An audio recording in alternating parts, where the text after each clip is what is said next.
PTS এর কাছে, PTS মানে পিজি হাসপাতালটা যেদিকে সেই দিকে আমি এসেছি এবং দেখতে পাচ্ছেন একটা বিরাট ব্যারিকেড রয়েছে। মানুষজন এখানে এসছেন, কিন্তু মানুষজন দেখুন তাদের মধ্যে যে উৎসাহ, যে নবান্ন আমাদেরকে কিন্তু যেতেই হবে এবং সেই জন্য পরিষ্কার দেখতে পাচ্ছেন ব্যারিকেড যেটা পুলিশ দিয়েছে সেটাকে খোলার চেষ্টা হচ্ছে। দেখতে পাচ্ছেন যে কিভাবে ব্যারিকেডকে খুলে ভেদ করে নবান্নমুখী হওয়ার একটা চেষ্টা হচ্ছে এবং পুলিশের যে সিকিউরিটি সেটাও আমরা দেখতে পাচ্ছি। ওইদিকে একেবারে বিরাট বাহিনী রয়েছে দাঁড়িয়ে। আমি জানি না শেষ পর্যন্ত কি অ্যাকশন করবে, কিন্তু এই মুহূর্তে যে ব্যারিকেড এখানে করা রয়েছে সেটাকে খুলে মানুষজন তারা কিন্তু নবান্নে যেতে চাইছেন। আসলে আজকে দিনটা ঐতিহাসিক দিন, আপনাদেরকে বলেছিলাম। মানুষ বলছেন যে আজ আর আমাদের অন্য কোনো দফা দাবি নেই, দফা এক, দাবি এক এবং মমতার পদত্যাগ। মমতা ব্যানার্জি বসে রয়েছেন নবান্নে, কিন্তু চারিদিকে এইরকম শক্তপোক্ত ব্যারিকেড করে তিনি কিন্তু বসে রয়েছেন সকাল সকাল এসে। অনেকে বলছেন যে আপনি যদি এত সাহস, কেন এইভাবে ব্যারিকেড করেছেন, কেন এইভাবে পুলিশ দিয়ে এত ক্রেন নামিয়েছেন? দেখুন ক্রেন মানে শুধু মনে হয় যুদ্ধ বিমানটা মানে ট্যাঙ্কার বা ওই কামান নামানোটা শুধু বাকি আছে, বাকি সব দেখছি মানুষ এখনো পুলিশের লোকজনেরা তারা রেডি হচ্ছেন। টিয়ার সেল ফাটাবার জন্য হয়তো চেষ্টা হচ্ছে, যা বুঝতে পারছি।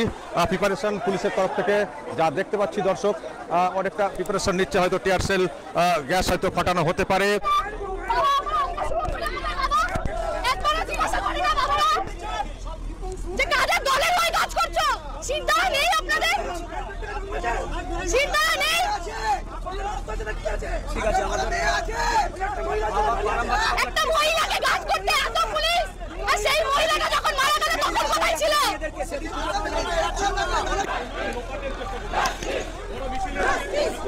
দর্শক দেখুন সব মিছিল একেবারে ব্যারিকেডের দিকে মিছিল কিন্তু এগিয়ে যাচ্ছে, ব্যানার নিয়ে। পলিটিক্যাল ব্যানার না, কিন্তু পলিটিক্যাল ব্যানার কিন্তু না। দেখতে পাচ্ছেন জাস্টিস ফর আরজিকর, মহিলারা মেয়েরা লম্বা করে মিছিল করে তারা কিন্তু ব্যারিকেডের দিকে এগিয়ে যাচ্ছেন। আমি জানি না কি হবে এখন, পরিস্থিতি কোন দিকে এগোবে। ব্যারিকেড ভেঙে এগিয়ে যাওয়ার একটা চেষ্টা হচ্ছে, এটা বিরাট একটা উদ্যোগ। আসলে মানুষের মধ্যে যে ক্ষোভটা, সেই ক্ষোভের বহিঃপ্রকাশ এটা বলার কিন্তু কোনো অপেক্ষা রাখে না। এবং জল কামান, আমি দেখি জল কামান, দেখুন জল কামান দিয়ে ছত্রভঙ্গ করার চেষ্টা হচ্ছে। দেখুন মমতা ব্যানার্জির পদক্ষেপ দেখুন, জল কামান দিয়ে নিরীহ নিরস্ত্র মানুষদেরকে কিভাবে দেখুন কিভাবে পড়ে গেলেন ব্যক্তি, তবুও চাইছেন যে না, এটা চলতে পারে না। দেখুন কিভাবে জাতীয় পতাকা হাতে লোকজনদেরকে জল কামান দিয়ে কিভাবে ছত্রভঙ্গ করা হচ্ছে। দেখুন তাও কিন্তু মানুষ সরছেন না। পুলিশের বাহিনী ওদিক দিয়ে দেখছি আবার যাওয়ার চেষ্টা করছে। দেখুন কি অবস্থা, যে ফোর্স দিয়ে মানুষকে বিপদের মুখে কার্যত ফেলে দেওয়া। মমতা ব্যানার্জি, আপনি এইভাবে কতদিন থেকে থাকবেন চেয়ারে? আপনার তো লজ্জা পাওয়া উচিত। নিরস্ত্র মানুষ যারা এসছেন প্রতিবাদ করতে, নবান্নমুখী হওয়ার চেষ্টা করছেন, তাদেরকে আপনারা জাতীয় পতাকা হাতে, দেখুন জাতীয় পতাকা হাতে যে প্রতিবাদ, এত প্রতিবাদের পরেও আপনার জল কত আছে, জল হয়তো আপনার শেষ হয়ে যাবে, কিন্তু মানুষের প্রতিবাদ কিন্তু থামবে না। মানুষ কিন্তু গর্জে উঠছেন। We want justice. Mamata Banerjee, দূর হটো, পদত্যাগ করো। তোমার কোনো যোগ্যতা নেই এই পদে বসে থাকার। সেই আবেদন, সেই দাবিকে সামনে রেখে মানুষ বিভিন্ন প্রান্ত থেকে দেখি পুলিশ আবার লাঠি হাতে চলে এসে গিয়ে লাঠিচার্জ কি করবে পুলিশ। সত্যি পুলিশ, তোমাকে ভাবতে হবে, তোমার বাড়িতেও কিন্তু মেয়ে আছে। দেখুন দাঁড়া, আবার দেখুন জল কামান নিয়ে কিরকম বিপদের মুখে ফেলে দেওয়া হচ্ছে। যে গার্ড রেলগুলো রয়েছে সেগুলো জলের ফোর্সে কিন্তু এগিয়ে যাচ্ছে, যে কোনো সময় বিপদ ঘটতে পারে। মমতা ব্যানার্জি, সত্যি আপনার ধিক্কার আপনাকে জানাই, আপনার লজ্জা, বুক পেতে দিচ্ছেন। এই সব ইয়াং ছেলেরা পরিবর্তন চাইছেন। এই মানুষগুলো যেভাবে তারা গর্জে উঠছেন, যে রাজ্যে শুধু আরজিকর না, আরো অনেক অবিচারের শিকার দিনের পর দিন হচ্ছেন রাজ্যের মানুষ বিভিন্ন দিক দিয়ে। কেউ চাকরি প্রার্থী, কেউ ডিএ প্রার্থী, কেউ বা হকার থেকে শুরু করে বিভিন্ন দিক দিয়ে মানুষ বঞ্চিত হচ্ছেন, তারা কিন্তু সমস্যায় পড়ছেন। সেই জন্য মানুষের ক্ষোভের আগুন থামছে না, জল দিয়ে থামানোর চেষ্টা হচ্ছে। এরকম নির্লজ্জতা পুলিশ মন্ত্রী, আপনার এই মুহূর্তে এক্ষুনি পদত্যাগ করা উচিত। দেখুন টিয়ার গ্যাস ফাটানো হচ্ছে। এমন নির্লজ্জ মুখ্যমন্ত্রী আমরা জীবনে দেখিনি, যে এইভাবে তাকে পদ আঁকড়ে থাকার চেষ্টা হচ্ছে।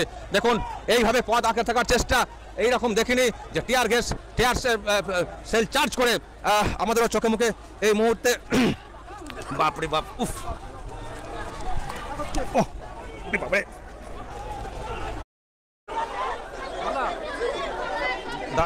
দর্শক দেখুন পুলিশের সঙ্গে দেখুন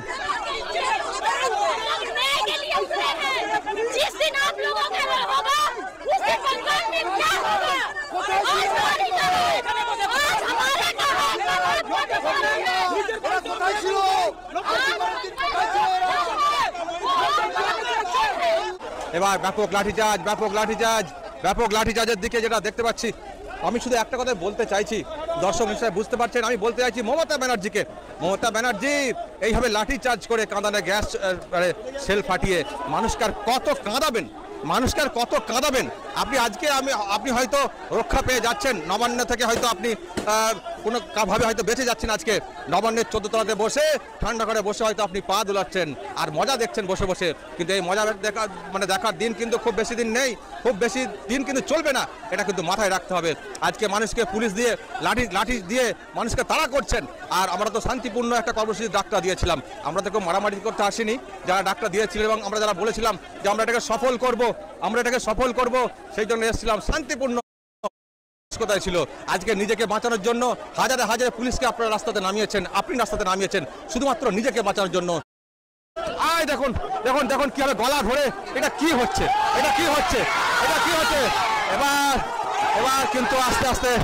এবার কিন্তু আস্তে আস্তে পরিস্থিতি কিন্তু অগ্নিগর্ভ হয়ে যাবে।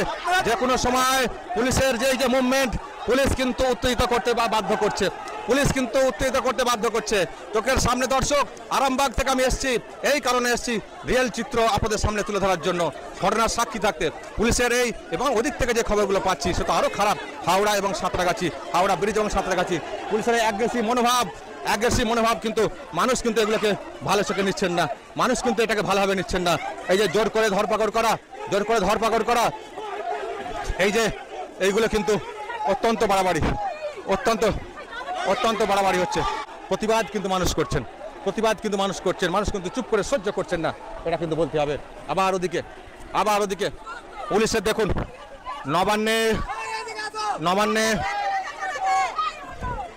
নবান্নের দিক ওদিক দেখুন, নবান্নের ওটা দিক আর সেদিক থেকে একেবারে দেখুন পুলিশের সঙ্গে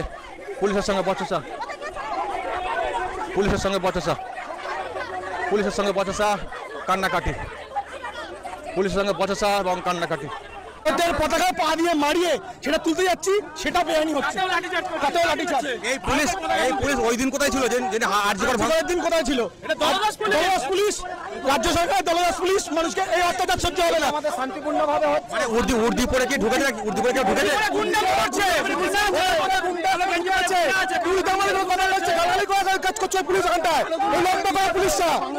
আমি যে বাংলার মেয়ে, উনি কোন মুখে বলে ওই মহিলাকে মেরে হাত ভেঙে দিয়েছে, ওখানে ঢুকতে দিচ্ছে না? কি করে উনি বলছে যে বাংলার মেয়ে? আমি মেয়েদের এখানে সুরক্ষিত কি আছে? ভয় পেয়েছে মমতা, জনতা ভয় পেয়েছে মমতা, ভয় পেয়েছে মমতা, ভয় পেয়েছে মমতা, ভয় পেয়েছে মমতা, ভয় পেয়েছে মমতা, দর্শক দেখতে পাচ্ছেন, ভয় পেয়েছে মমতা, জেনে গেছে জনতা। এটা সত্যি কিন্তু মানুষ কিন্তু আজকে জেনে গেছেন। দর্শক দেখতে পাচ্ছেন, ভয় পেয়েছে মমতা, জেনে গেছে জনতা। এটা সত্যি কিন্তু মানুষ কিন্তু আজকে জেনে গেছেন।